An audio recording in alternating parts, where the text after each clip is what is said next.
Okay, go. Hello, community board. My name is Paolo, Lana, and this is where I live, 293 North Broadway in Yonkers. This message is specific to this project, which is going on here across the street. It's the proposed 7-story building, and there's also currently, right now, a proposal and request for an 8th floor. So this is what I'd like to say first. Take a look at the land the way it is now. This is a beautiful, beautiful piece of land. It's got rolling hills. That's a 3-story Tudor. And if this project goes forward as you've already approved, all that's going to be wrecked and a 7-story monstrosity is going to go up. More importantly, and just as importantly, all those beautiful trees you see there, and those are chestnut trees, they're 200 years old, all torn down, along with all of the watershed trees in the back. All right, so I'm just gonna read this. This project being planned is a monstrosity of a proposal from our developer who is not friends with this neighborhood. This plan, if it moves forward, will result in the destruction of this beautiful Tudor mansion across the street from me. And now there's a request for an 8th floor.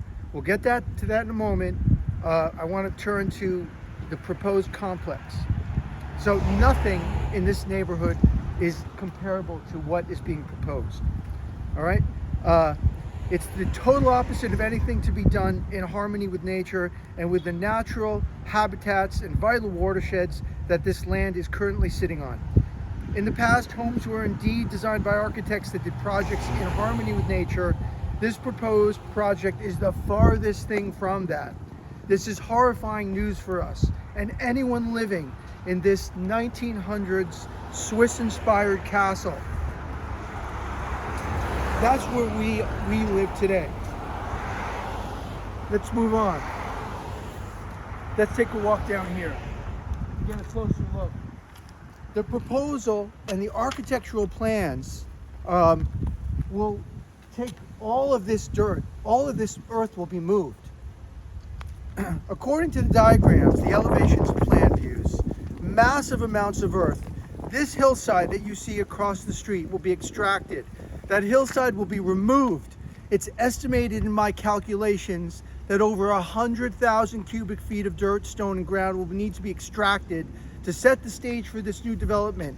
Let me say that again, 100,000 cubic feet. It will be one of the most destructive and invasive processes in this neighborhood, with rolling hillsides, steep grades, mountainous terrain. Let's take a look, let's walk down a little bit. Looking both north, south, east, and west of this property, you will see that this project, it will be completely out of character from everything that surrounds it. Take a look. Down here, it's a 3-story complex. That's the tallest we have in this neighborhood. It's so bothersome. When done, this development will stand out like nothing previously erected. Manipulating the land so that massive retaining walls will be necessary.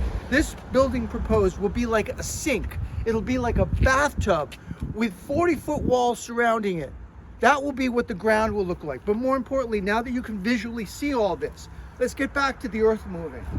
We estimated that the amount of earth moved 100,000 cubic feet based on the dimensions that we see here. 120 feet, 60 feet going back, and at a minimum 10 feet. This is a minimum estimation. That's equivalent to 200 tons of topsoil. 200 tons of topsoil would require 370 trips by a dump truck. 370 trips is a full year. Now maybe they'll do 5 trips in a day. Let's say they do 5 trips. Dump trucks that we have to endure listening to them come up and down. 5 a day, that's 3 months of work days. 3 months that we have to endure just to remove the earth. Likely, if they do this, it will require some blasting. So here's my question to you, board members. Has there been an environmental impact study done regarding this? If not, your approval project needs to be halted. The study must be done. This could be considered, in my view, on the scale of mountaintop removal, what they're talking about here. Let's move on, and we'll walk down a little further.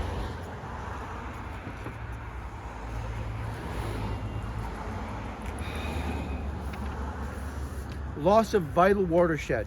Directly above us, this is a watershed. There's hundreds of trees, and they gather the water when it rains, and they help stop flooding, okay? The last big rain we had rain and a gushing down those steps over there, gushing. If this project goes through, we won't have that retainment of water. We won't have this watershed anymore. And all that water will flow through the sewers and down these streets. It's unsustainable. Let's talk about street parking. Right now, you see some spaces available in the afternoon? Take a look. 2 spaces right here, maybe 3 going all the way down. This is the middle of the day. You're not gonna see, we're not gonna have those spaces anymore.